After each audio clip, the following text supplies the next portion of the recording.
Okay, my name is Bobby Vaught. Don't forget to hit the subscribe button if you so choose. The description below, I'll put a link to lesson 1 of a series that I've done, everything you need to know to understand investing, up to 18 lessons now. Real heavy focus on the stock market. Covered a lot of other territories as well, more coming at some point when I get around to it. So I'll put a link to lesson 1 in the description below on that. And then each lesson has a link to in the description to the next one. So lesson 1 has a link to lesson 2, which has a link to lesson 3, and so on and so forth, make them all really easy to find. What I do significantly more of, however, is a lot of political, social, economics commentary on this channel, which in fact is a presentation now, and really fascinating stuff here. So I'm just trying to set this up a little bit. So I was responding, so I was on my Facebook account, and there was this guy. He makes this video. He's very anti-Israel. Okay, so I listened to it, and then I made comments, and I wrote about this long. I mean, people who know me know I can write. I mean, it's just, I just keep going and going and going. And on Israel, pretty easy for me to do, and I don't want to pat myself on the back too much here, but this is one area, I don't want to sound that way, but this is one area where I would consider myself to have a pretty significant level of expertise. I've been studying for my entire adult life. I'm 65 now, so roughly about the last 47 years, give or take. Very outspoken on behalf of Israel. Anyway, so I, and you can imagine how much writing that would be on my phone, like this much roughly. And I'm just trying to set this up here because I'm not going to go through that entire thing that I wrote and just focus on one little part of it. In one little part of it, I wrote that I was talking about the 1967 and 1973 wars, plus 1948. So we know what happened in the 1967 war. This was called the Six-Day War. That's when Egypt, Syria, and Jordan, wham, all-out attack trying to wipe Israel off the face of the map. And then the 1973 Yom Kippur War, which was Egypt and Syria primarily, but also included, those are the two countries primarily trying to wipe Israel off the face of the map, but also included many others. Jordan, Lebanon did not expressly attack themselves, but they allowed the PLO in Lebanon and said, go ahead, you do the attack. Iraq, in 1973, sent many troops. They also sent, I'm not sure how many hundreds of tanks. They also, about 100 combat aircraft. Saudi Arabia, they provided logistical and air support. And there were other countries involved on a smaller scale. Libya, Algeria, Tunisia, Morocco, all of those, okay? So basically you had, maybe, I don't know, maybe 10 countries or so involved at some level, the primary players being Egypt and Syria trying to wipe Israel off the face of the map in 1973. Anyway, so I'd written about that much, and roughly about that much of it was, about that. And anyway, so I'm laughing in a way. It's sad, but it's funny at the same time. So this is one of the responses I got. Okay. In fact, I'm just going to go to the page here and kind of go back to it here. Just go to right here. Destruction, yeah, right about right there. Okay, so this woman by the name of Hannah, she spells it H-A-N-A-A, El-Said, I guess. E-L was her last name, E-L-S-A-I-D.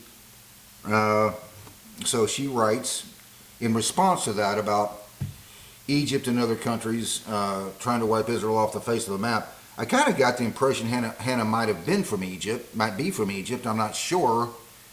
But she seemed kind of defensive about Egypt in particular, which kind of clued me in there. And if she is, that's fine.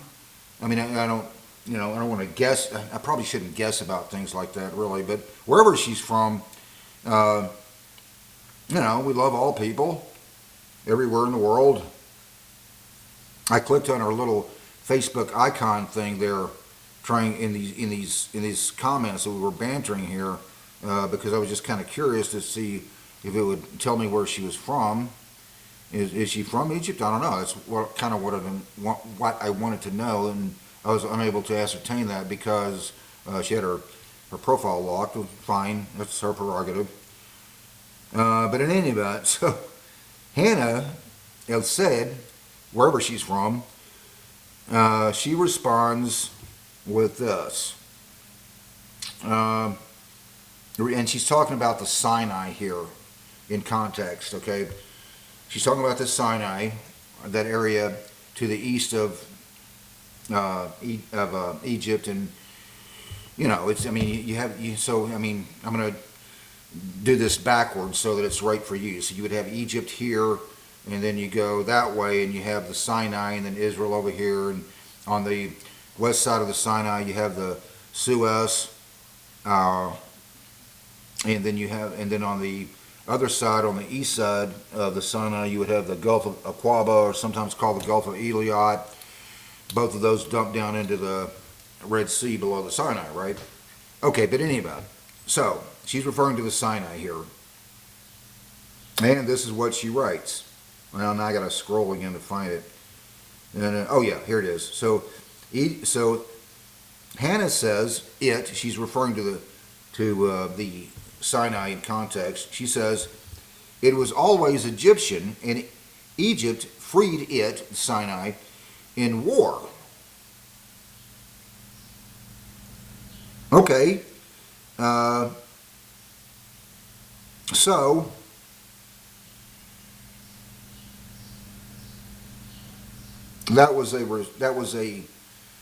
that came from Hannah, and I proceeded to, just go through the history here, some of it again, and I mean, I'm like, okay, well, Egypt, Syria, and that's when I went through more into detail of the history of the Egypt and other countries.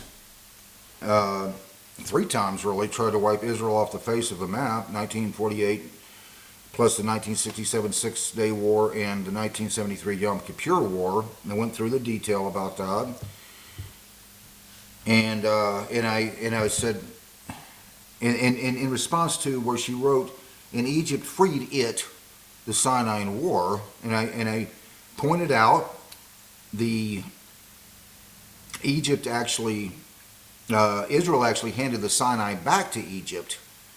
So the 1967 war, okay, so you have Israel proper, and then Egypt, Jordan, Syria in the 1967 war. They try to annihilate Israel, and then then Israel, takes the Sinai, that area, that little kind of delta-shaped thing there, with a Gulf of Suez on one side and the Gulf of Aqaba or Gulf of Eliot on the other side. So they take the Sinai and the Golan Heights, that area kind of in between Israel and Syria up there, and the West Bank. That's all in the aftermath of the Six-Day War. The West Bank over there towards Jordan, called the West Bank, even though it's on the east side of Israel, because it's on the west side of the Jordan River, right? Okay, so I went through. So the point I was getting at, though, was I said no. So she says that Egypt took back the Sinai in war. No, Israel gave the Sinai back to Egypt in 1982 as part of a 1979 agreement. But in any event, I pointed that out to her. And this was the response that I got from Hannah. And this is just fascinating stuff here. Now, this is what she wrote back to me. Lies, lies, and more lies.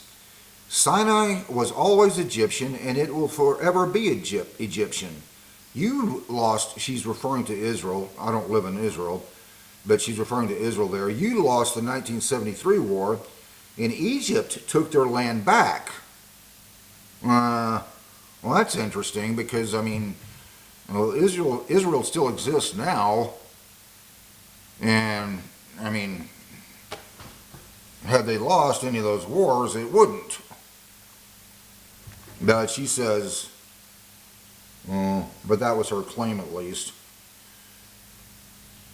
She continues, and this is where it really gets interesting. She continues, Egypt has never invaded any country or even picked a fight with anyone. Has never invaded any country. You're playing the victim as usual.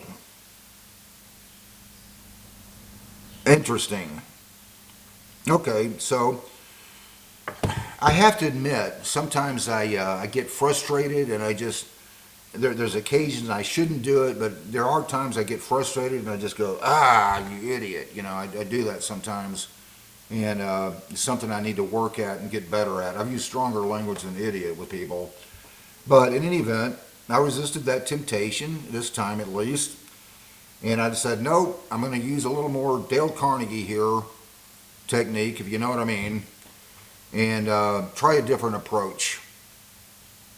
I'm not going to insult her intellect, but I'm going to challenge her on something. I'm going to challenge her to do something, and this is how I did it. Now I have to scroll back again every time I. Yeah. So here's what I wrote back to Hannah in response to that. That Egypt never attacked anyone. With the softest voice I have, I'm writing to Hannah here in the comments section, bantering back and forth on this Facebook page.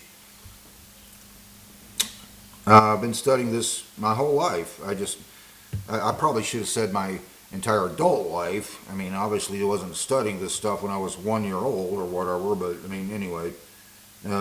So I've been studying this stuff a long time, and here's what I was getting towards, and here's what I wrote. I said, so I'm writing back to Hannah. Hannah, I don't know how to discuss anything, and I'm writing this with the softest voice I can. I tried to emphasize that to her. I don't know how to discuss anything with anyone who is just going to claim, metaphorically speaking, claim the moon is made of cheese. There's nothing I can do with that. The moon is not made of cheese, Hannah.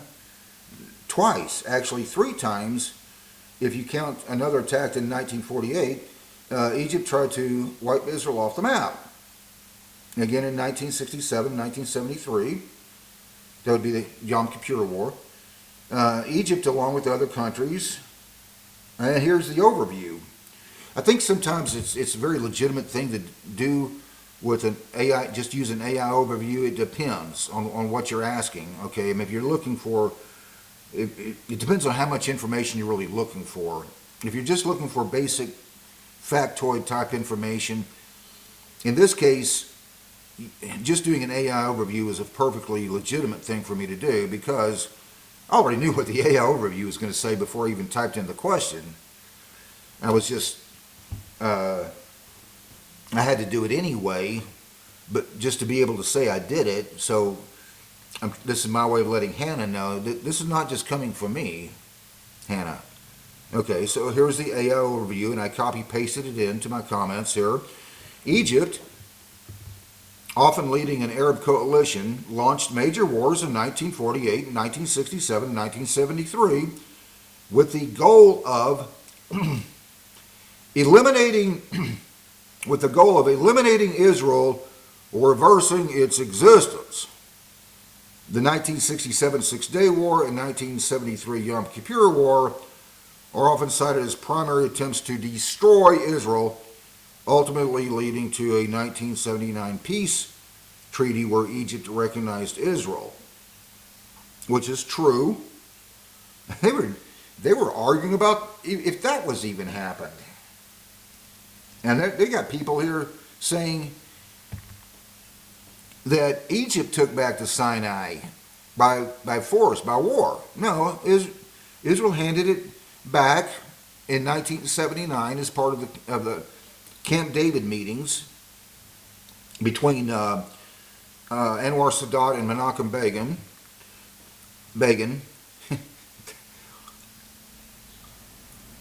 So I copy paste that in there, and anyway, so then I continued. Hannah, I didn't write that. It's just basic rudimentary knowledge. And then this is the next part is where I challenged her, but to do something. Yeah, just rudimentary knowledge. I was little side note here. About 40 years ago, I was living in Tucson, Arizona at the time. I'm in Corpus Christi, Texas now. I was in Tucson, and I was sitting at some coffee shop, just sitting there at the counter and drinking coffee, reading something. I don't remember what it was. Probably not really material to the point here what it was. But so this is like mid-1980s, and this guy comes into the coffee shop, and he sits down next to me at the counter, and he wants to have a conversation. Okay, and it turns out the conversation that he wanted to have was he wanted to question the existence of historical events and historical figures in many cases. Like, for example, he might, Abraham Lincoln, did he really exist? Is he just, is all of history just fabricated? Is this guy thinks he's, in the Truman Show or something, that movie that came out many years later. I mean, this is his idea of entertainment, I guess, to annoy me with that conversation. I mean, you have to have some critical thinking here. If you don't acknowledge just basic rudimentary things in history, I don't know how you have a conversation about anything. And there's nothing you can do with that. I mean, that guy was kind of weird, but I mean, just using critical thinking. I mean, we have to agree on some rudimentary things, knowledge and history, or there's no way to have a conversation about anything. Other than that guy just wanted to, his idea of entertainment was to just be annoying, I guess. But in any event, kind of goofy, his approach, but that was the debate he wanted to have. And anyway, so everything is whether or not a person has expertise on something is relative to what the question is. So, for example, if you you don't need to be a medical doctor to know that if you get injured right here in that jugular vein and blood is spewing out rapidly, well, you don't need to be a doctor to know that you need to stop the bleeding and real quick or you're going to die. So expertise is relative to the level of expertise is whether you're an expert or not on something is relative to what the question is. You don't need to work at NASA to know that the moon is not made out of cheese, and you don't need to be an expert on the Middle East to know that these countries were trying to annihilate Israel. I happen to think, and again, I'm not trying to pat myself on the back here, I don't want to sound that way, but I mean, I've been studying this stuff for a very long time. I think I have a pretty good knowledge here on some expert level, but in any event. So I continued, and this is where I challenged Hannah. I'm trying to be very non-confrontational here, as non-confrontational as I can be, because I'm trying to find a way to really get through to somebody, and I just challenged her, and this is how I did it. I wrote, Socrates said, listen to your inner voice. In other words, not believing what you merely desire to be true. Dig way down deep and ask yourself, what does my inner voice tell me on this matter? About So her claim that Egypt, no, they never attacked anybody. And then I concluded, sincerely with love and the softest voice I have, may you have a very wonderful life. That's what I wrote, because I'm trying to use a little Dale Carnegie here. But in any event, my main point there is I was just trying to, when you study something your whole life and somebody just comes up with something like that, I mean, it's like they're saying the moon is made out of cheese. I don't know what you do with that. I don't know how to have a discussion with that. I guess, and metaphorically speaking, that's what she was doing. The moon is made out of cheese. Israel didn't attack anybody. Never. Okay. Well, alrighty then. And Hannah has not responded back to me yet. And maybe she won't, I don't know. But I was just trying to challenge her to really dig down deep inside herself and just listen to that inner voice, as Socrates explained. Not just believing what you merely desire to be true. There's some other comments here. This is really fascinating stuff. This came from Catherine Burris, and she's referencing Israel here in context. She says, time to end Israel. Oh, here's another one in response to me directly from Catherine Burris. And so putting this in context, so I'm saying, yes, Egypt and other countries did attack Israel and try to wipe it off the face of the map. And Catherine Burris, also on Hannah's side over there, writes to me, too bad they didn't succeed. Okay, so on the one hand, we got Hannah saying that Egypt and other countries didn't attack, and Catherine Burris over here on Hannah's side saying they did, but too bad they didn't succeed in their endeavor to wipe Israel off the face of the map. And then she continues, Catherine Burris, Palestine would be a beautiful place to visit if it were not for Israel. Well, I would kind of have to question that, Catherine. I didn't notice that when Israel, for example, kicked 9,000 of their own citizens out of Gaza as part of that agreement, giving Gaza back to the Palestinians. I didn't really notice that the Gazans were exactly trying to turn that place into Dubai. In fact, what they actually did in 2006, Palestinians had elections and they decided to elect Hamas. And we know what they're about, according to numerous attacks. October 7th, 2023 just happened to be the most egregious, but I mean, it wasn't the only one. So Palestinians decided they wanted to elect Hamas. I mean, the least they could have done was, I don't know, maybe elect the somewhat more moderate Fatah, but they didn't. They just said, nope, full speed ahead, we're electing Hamas. And by 2007, I keep having to type the code on my phone there on my Apple, because after a few seconds it shuts off. Anyway, so by 2007, the rockets were flying out of Gaza into the southern part of Israel. But I mean, that was the actual, reaction to Palestinians getting back land, getting Gaza.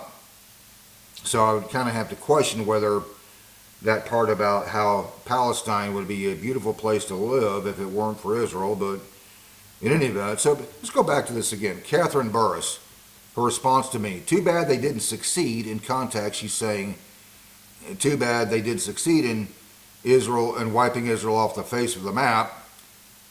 Palestine would be a beautiful place to visit if it were not for Israel. Okay, well, that's interesting. Too bad they didn't succeed in wiping Israel off the face of the map. Hey, Catherine, according to Catherine Burris's view, hey, that would have meant another Holocaust, But hey, in her mind, at least it might have been a better vacation spot, in her view. Got it. This is really fascinating stuff. The main point I wanted to get, I don't know how you have a conversation. I don't know how you have discourse with somebody who just says the equivalent, the metaphorical equivalent of the moon is made of cheese. I don't know how you do that. I don't know, how would you discuss World War II without both parties involved acknowledging that World War II happened? How would you do that? Okay, so we acknowledge rudimentary knowledge of historical figures and historical events. There's no other way to have discourse on much of anything without that. Without mutually agreed upon rudimentary knowledge of something. I don't know how you would go about that. I don't know how you have a discussion with somebody like Hannah who just says, no, it didn't happen. How does she phrase it again? Let's go back to that again. And I want to make sure I got this accurate here.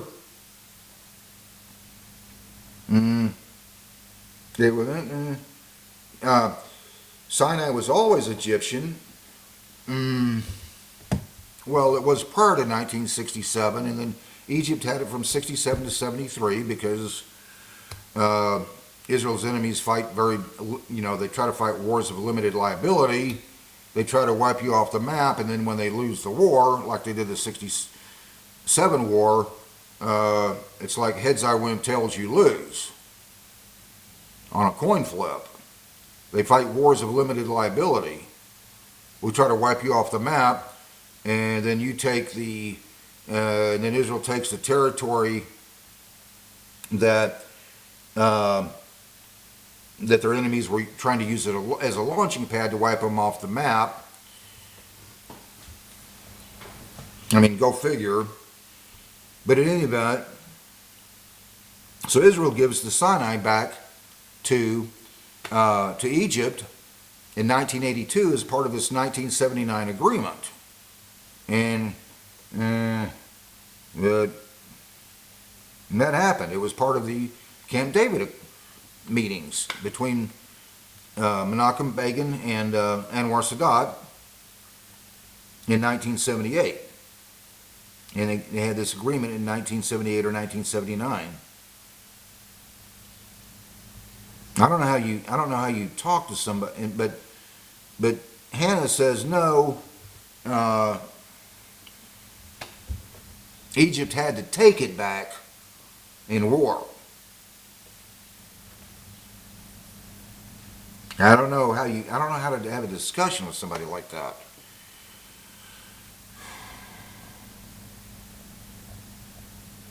Or Catherine Burris, who evidently says, too bad they did succeed in wiping Israel off the face of the map. It would be okay in her mind, another Holocaust, because, how does she put it? According to her view at least, Palestine would be a beautiful place to visit if it were not for Israel, she wrote.